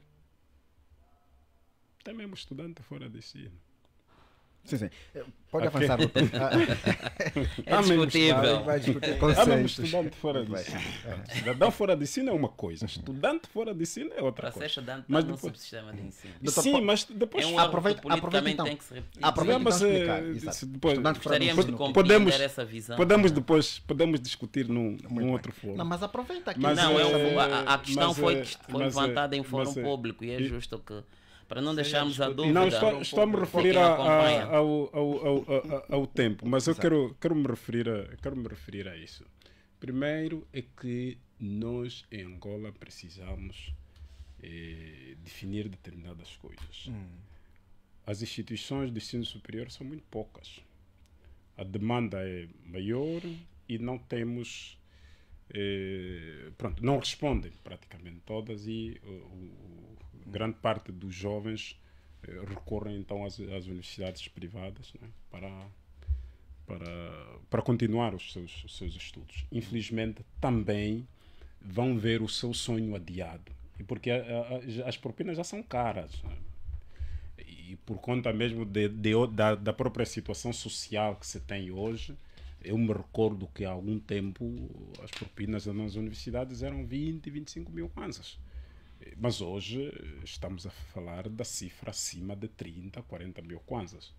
E, portanto, para quem tem um salário, por exemplo, de 50, um salário nacional, portanto, um salário mínimo nacional, que está aí a rondar os 32 mil kwanza, portanto, a princípio não consegue matricular o seu filho na universidade privada, pelo menos. Não conseguir. Se o filho não conseguir uma vaga na universidade pública, a princípio esse cidadão vê-se coartado o direito do seu filho continuar com os estudos exatamente por isto. Também do outro lado temos a necessidade de as próprias instituições conseguirem sustentar. Portanto, as universidades, entre nós aqui, infelizmente, sustentam as suas estruturas apenas, salvo outras vias que encontram, mas dão a entender que sustentam apenas com o dinheiro dos estudantes. Justamente. E, portanto, há esta dualidade de critério, mas mais do que subir ou baixar, era rever a questão cambial. Porque a situação social está péssima. Está péssima tanto para quem é responsável por essas instituições, que precisa também que elas devem funcionar, quanto para aqueles que podem levar os seus filhos ou eles próprios continuarem com os seus estudos. No final, qual é o resultado? O resultado vai ser o número de angolanos que não terminam a sua formação.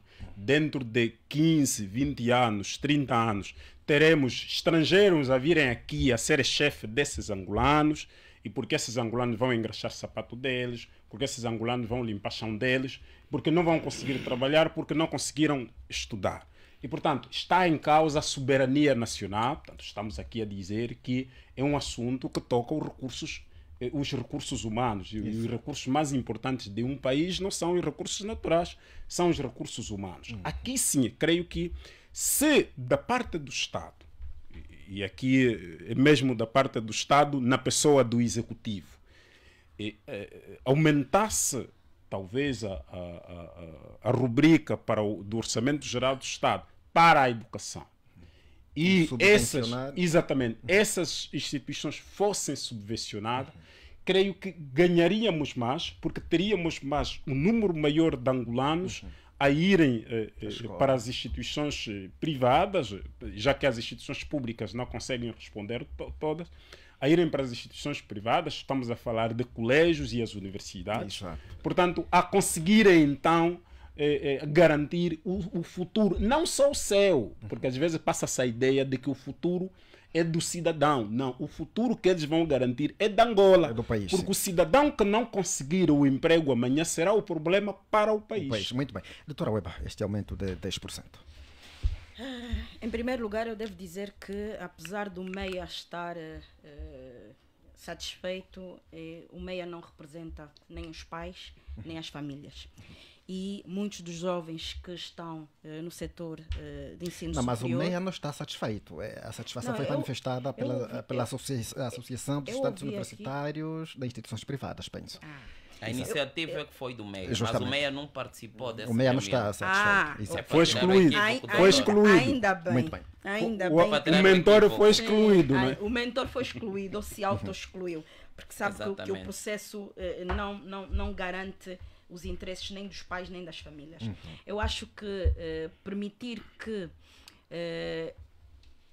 autorizar que as propinas aumentem em 10,6% e não tocar no salário mínimo nacional, tendo em conta o que já se falou aqui, a questão cambial, a questão da inflação, a situação em que as famílias se encontram, eu penso que é arranjar mais um problema e dar a ideia que o ensino superior, tal como foi no passado, atualmente continua a ser entendido como um setor para a elite apenas.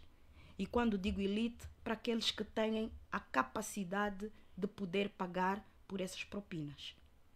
Significa dizer que o cidadão comum que não tem um salário condigno não vai conseguir colocar um único filho na universidade. Por quê? Porque a renda que ele tem mensal não lhe permite isso. Por quê? Porque ele não consegue uma bolsa de estudos interna para o seu filho. Por quê? Porque os critérios para a atribuição de bolsas internas, todos nós conhecemos que, apesar de estarem estabelecidos publicamente, há um critério que é subjetivo e que infelizmente continua a valer em Angola, que é a cunha para se obter uma bolsa de estudos do Estado, mesmo que seja a nível interno. E isso nos faz efetivamente dizer que continuamos a pensar que os estudos são para uma elite apenas. E aqui estamos a falar, sobretudo, do subsistema de ensino superior. Depois nós temos a questão que também toca com os professores. E porquê com os professores? Se nós formos avaliar estas universidades privadas, sobretudo as privadas, vamos verificar que o lucro que elas fazem não há uma correlação com aquilo que efetivamente pagam aos docentes. Os professores são mal pagos. Os professores são mal pagos. E dou-lhe um exemplo. Na altura em que o câmbio era de 10, e aí a questão cambial, um professor universitário, licenciado, poderia ser pago entre 30 a 50 dólares por hora. São pagos a hora. Hoje, 30 a 50 dólares por hora, todos nós sabemos quanto é que é. Atualmente, este professor está a ganhar 3.000 a 5.000 kwanzas por hora. Ou seja, o câmbio alterou, ok? O kwanza se desvalorizou, mas ele continua exatamente a ganhar os mesmos 3.000 a 5.000 kwanzas, que naquela altura era o equivalente a 30 a 50 dólares. Exato. Por último, eu penso que sempre que há uma autorização para a subida de um determinado preço, deve-se pensar efetivamente também na atualização. Não é sequer o aumento. Atualização salarial com base na taxa de inflação. E nós temos batido nisso várias vezes. É um dos motivos pelos quais não nos faz aprovar o Orçamento Geral do Estado. Muito bem. Doutor Gerson Salúcia, consigo. Inicialmente dizer que a partida parece ter havido um ganho, não é? Para os estudantes e não propriamente para os estudantes ou a partida. Ok. A partida parece ter havido a partida parece ter havido um ganho para os estudantes e não propriamente para as instituições privadas, não é? Tendo em conta aquela que era a pretensão das mesmas, que seria na ordem dos 30%. Mas, se formos criteriosos e rigorosos a olharmos para esses números, vamos perceber que não. É mesmo é aparente, né? É um ganho aparente. Por quê? Porque se na condição anterior já era sufocante para os estudantes, já era difícil para os estudantes se manterem como estudantes nas instituições privadas, mas agora com 10,62% fica ainda mais difícil, tendo em conta efetivamente a condição econômica e social das famílias. Por quê? Porque os estudantes dependem da capacidade e do poder de compra, de aquisição, de pagamento das suas famílias. E isso também é determinado pelo contexto socioeconômico que o país vive. E nós sabemos que temos uma taxa de inflação muito alta. Estamos com dificuldades enormes econômico e financeiras. Portanto, se alguém pagava efetivamente 50 mil, até 50 não, porque já temos curso acima dos 100 mil, né? Se alguém pagava, por exemplo, acima de 200 mil, pagava 100 mil kwanzas como propina mensal, hoje vai pagar 120, é mais 20 mil kwanzas para ser acrescido. Ou seja, se com 100 mil kwanzas já fazia das tripas o coração, imagine com mais 20 mil kwanzas, fica ainda difícil. É claro, olhem só, por exemplo, para este ano letivo de 2023-2024, a Universidade da Agostinho Neto disponibilizou 5.570 vagas. E vimos também que as candidaturas, ou seja, os estudantes que se candidataram para uma dessas 5.570 vagas, passou dos 20 mil. Significa que é o triplo daquilo que foi disponibilizado para o próximo ano letivo. O que significa que teremos mais estudantes fora do sistema de ensino superior. Teremos mais estudantes ainda. Essa é a confusão. A confusão do doutor Aniceto. E mais, doutor. E mais. Mas são estudantes estudantes que vão deixar de estudar. E mais, doutor. Aumenta o desemprego dos jovens que não conseguirem ter acesso ao ensino superior. E quando se aumenta, isso, há uma outra questão, né? É o nível de vulnerabilidade social que o Estado vai padecer. Por quê? Porque vamos ter mais pedintes, vamos ter pessoas com mais problemas sociais. Por quê? Porque o Estado, dentro das suas políticas de desafogo das famílias, de subvenção e não só, com a condição atual já não está a aguentar. Imagine com mais estudantes fora do sistema de ensino. Pior ainda. É tendência de nível de criminalidade a subir. Claro, ver mais jovens nas ruas sem fazer absolutamente nada e a perderem um período ativo de produtividade que deveriam ter, deviam produzir. Exato. Infelizmente não vão. Porque o acesso ao conhecimento lhes estará a ser coartado. Ficou essencial. Portanto, fica aqui a ideia de que temos poucas instituições públicas para garantir o direito ao ensino aos angolanos. Muito bem. Doutor Cunha pediu algum segundo.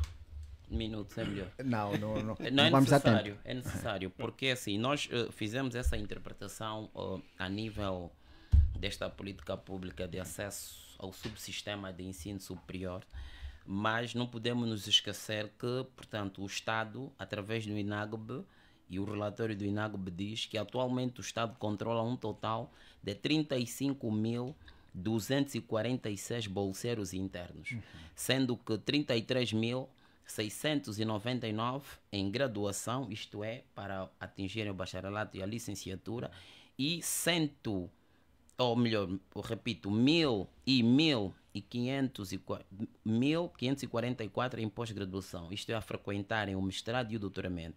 E para os bolseiros externos existem um total de 1.304 estudantes bolseiros, isso é nas outras paragens do mundo, sendo que 540 em graduação e 764 em pós-graduação, né? Aqui o número de pós-graduação sobe pelo facto do Estado priorizar as formações pós-graduadas no exterior, sobretudo das especialidades que não temos. Certo. A par disso, mas tem que fechar mesmo, já não temos mais tempo. Pensei que a doutora iria se referir nesta relação. Ela apoia diretamente as instituições do subsistema do ensino. Não sei quanto é que está, sei que já havia sido 1 milhão por ano. E também temos estado a ver a solidariedade de muitas instituições de ensino. 1 milhão de quê, doutor? De dólares? Muito bem. Está certo. Vou dizer, não, há aqui ações que têm que ser relevantes, sobretudo as instituições de ensino superiores privadas que têm, pela solidariedade da condição social criada para os melhores estudantes, têm garantido bolsas de estudos internas gratuitas, ou como se chama, 100% grátis, e para alguns também, em maior escala, 50% dos seus valores. Isso tem sido uma política gizada pelo, digamos, o Conselho Nacional da Juventude, tem estado a intervir junto dessas instituições. Bom, temos pouco tempo. Muito bem. Doutor Secasso está a pedir a palavra, mas vou fazer o seguinte, vai introduzir essa questão, mas também vai comentar o facto de o Tribunal Constitucional ter chumbado, Supremo ter chumbado, vamos lá dizer, o pedido de impugnação da nomeação de Carlos Cavoquila para juiz conselheiro desta instância. que é que não deixa a jurista tratar Mas disso também antes? tem que comentar, doutor. Pronto, sim, eu vou comentar. Mas deixa, é apenas uma nota breve. Para o ano letivo de este 2023-2024, o ensino superior tem disponível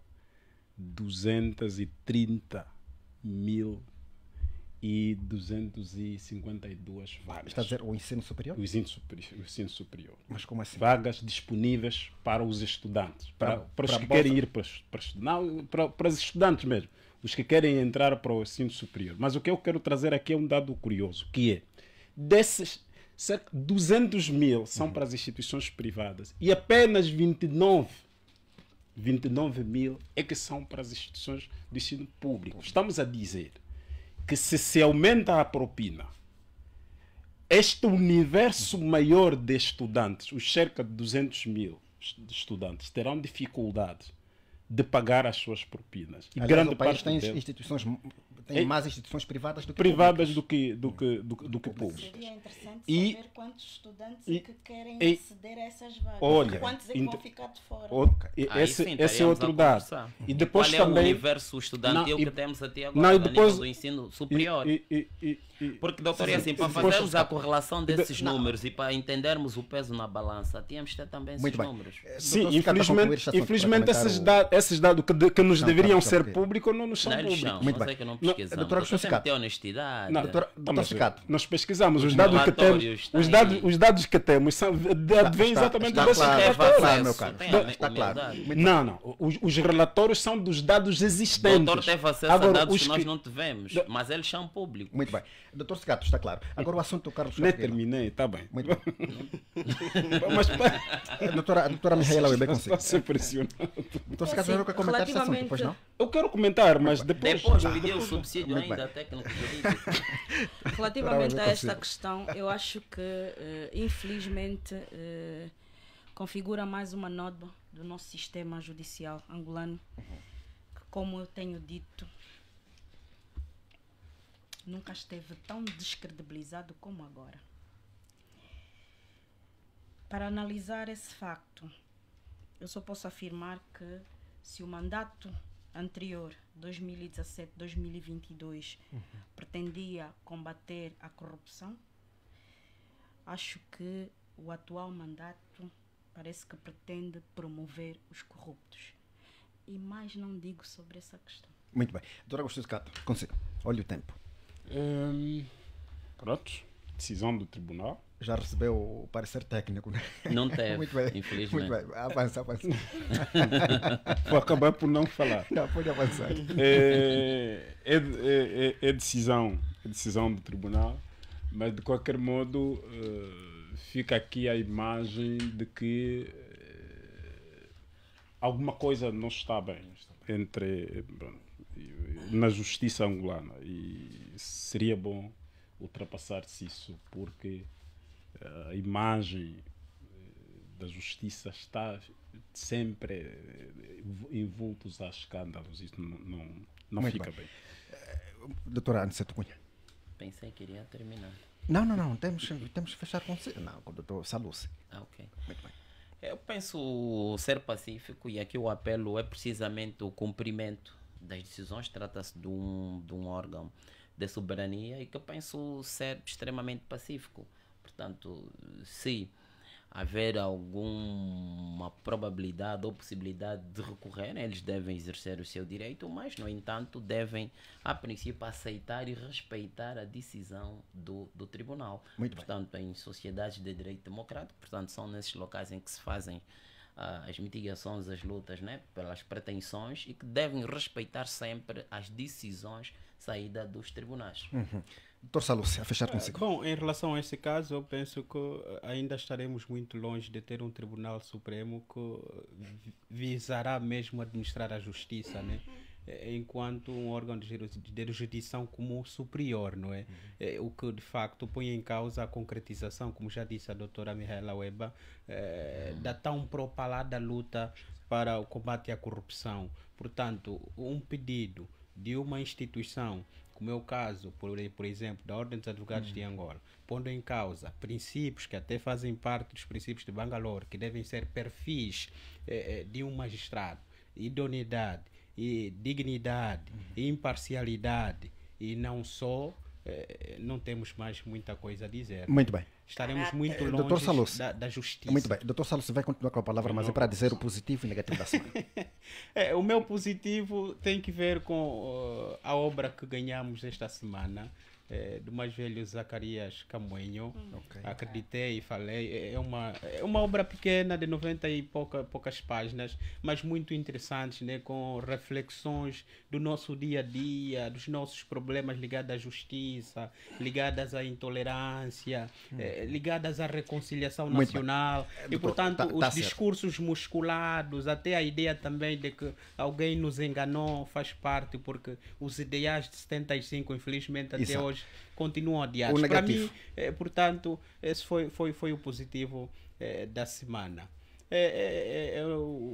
Eu tenho como negativo da semana, infelizmente, a situação mesmo relacionada, portanto, com as ossadas, não é? Com as imagens que assistimos, não temos outra coisa, não é? A comoção, não temos como, né? Nós não podemos brincar com coisas que mexem com o nosso sentido espiritual e não só. Portanto, as imagens que assistimos da TPA em relação às possíveis ossadas da Ana Savimbi, de Antero e tantos outros, para mim isso é o negativo.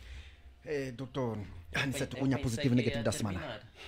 Por quê? Porque a doutora terminou a semana passada. Não, anda muito desconfiado. Positivo e negativo da semana ninguém rebate. Não, o critério não pode ser sempre a unidade. Não, tá bem, tranquilo. Sim, o positivo, o encerramento da peregrinação, Mamã Mushima, né? Aquilo que se aprende em pequeno fica para a vida. Portanto, tivemos lições. O culminar e a publicação também dos resultados dos exames de acesso na Universidade Agostinho Neto. E, portanto, o negativo tenho aqui a assinalar o golpe de Estado, né? Com a destituição, a deposição do presidente Ali Bongo, e queria fazer aqui umas notas rápidas, né? Portanto, há muitas relações que se querem fazer com Angola. Dizer primeiro que são contextos diferentes, uma vez que Angola tem uma experiência de banho de sangue interna. Penso que as unidades castrenses conhecem bem e vivenciaram, aliás, ainda discutimos aqui questões passivas do conflito interno e doméstico que tivemos, né? No contexto de Ali Bongo, portanto, nós sabemos que ele herdou o poder do seu pai, que governou o Gabão 41 anos, o senhor Omar Bongo, né? O autor da polêmica frase que a África sem a França é como um carro sem motorista. E, portanto, nós vimos Ali Bongo a chamar para si, mais do que a pressão social e econômica que já tinha a seu desfavor, ele governou até aqui 14 anos, e com esta pressão social ele acabou, digamos, de bloquear a internet no Gabão, estabeleceu a recolha obrigatória e fechou os canais, digamos, televisivo. Com isso estamos a concluir. Ele por si só criou um clima de asfixiamento sem, digamos, dar outra saída e outra solução. E, muito portanto, bem. Este é o negativo da semana. Sim. Muito bem. Doutor Agostinho Secato, positivo e negativo da semana? O negativo foi a situação que aconteceu no Bié, no Ambo, portanto, sobre o tremor de terra. Nós tivemos, estamos a ter experiência de sismos e isto não é sinal de que temos que, sim, 5.2. Ok. Exato. É sinal de que nós temos que começar a nos preparar para situações, esperamos que não sejam para situações graves, mas temos que estar preparados já em relação ao sismo, que é uma realidade no nosso país. Outro ponto negativo, porque não tenho positivo. Outro ponto negativo. Não tem positivo? Não tenho positivo. Foi uma semana difícil. Sim, dois outros pontos negativos. Tem exatamente a ver com a estrada, a famosa estrada da UNITA. Eu vou bater nisso quando estiver nessa rádio. Tem que se reabilitar essa estrada. Eu estou a falar na qualidade de cidadão e, portanto, nós votamos esses senhores para ir reparar essa estrada. E é por causa disto, e está no seu programa, eles precisam reabilitar essa estrada. Está péssima. Aliás, eu estou a chegar também a despertar tarde por causa da própria estrada. Está a prejudicar até os ouvintes também. Portanto, a nossa contribuição. Mas já, e, portanto, já havia uma charrua. É importante. Hoje. É importante. Portanto, esta é a nota. E a última nota é o meu único positivo. Claro. Não, este é o último positivo. É mas a fechar mesmo. A mensagem que os militares em África estão a passar. Quem cria golpe de Estado constitucional, vamos lhe tirar golpe. Essa foi a mensagem. E, portanto, essa mensagem é positiva. Doutora Weba? Ora bem, eu tenho dois negativos e um positivo. O positivo, claramente, já foi dito aqui, o livro de Dom Zacarias Camuenho é algo que deve estar na biblioteca de qualquer cidadão angolano, porque, de facto, é um homem brilhante, um homem que marca a trajetória da Igreja Católica em Angola, um líder que, em momentos mais críticos, sempre teve uma posição correta, uma forma de estar e de ser, de olhar efetivamente para os mais desfavorecidos e, sobretudo, alguém que vela pela liberdade, pela dignidade das pessoas, pelos direitos humanos. Portanto, algo que qualquer cidadão deve efetivamente ler, Dom Zacarias Camuenho. Os negativos da semana, claramente, esta novela da TPA e da TV Zimbo sobre as ossadas, quer no Bié, no Coimba. E o outro negativo, a questão da FAF e a corrupção no futebol nacional. Eu estou a aguardar o desfecho do recurso do Petro para ver se vamos também agendar aqui um dia para falarmos da questão da corrupção no futebol, porque de facto, infelizmente, pelo menos é uma área em que abordam-se as questões com muito mais transparência, com muito mais vivacidade do que nas questões políticas. Muito bem, doutora Mihaela Weba, doutora Agostinho Sicato, doutora Aniceto Cunha, doutor Gilson Salucci, nosso muito obrigado. Obrigado também a si que esteve do outro lado em nossa sintonia. Nós vamos, e dentro de momentos vai ao ar o programa Tarde de Domingo com Agostinho Caiola. Hoje, excepcionalmente, o programa é emitido a partir da Casa da Juventude, onde o músico Doug Moura está a proceder à venda do seu livro intitulado Ubuntu, Nós por Nós. Então é para acompanhar. Quanto a nós, apenas a nossa dica de sempre, entre o bem e o mal. A nossa sugestão é preferir sempre, sempre e sempre o bem. Estamos juntos.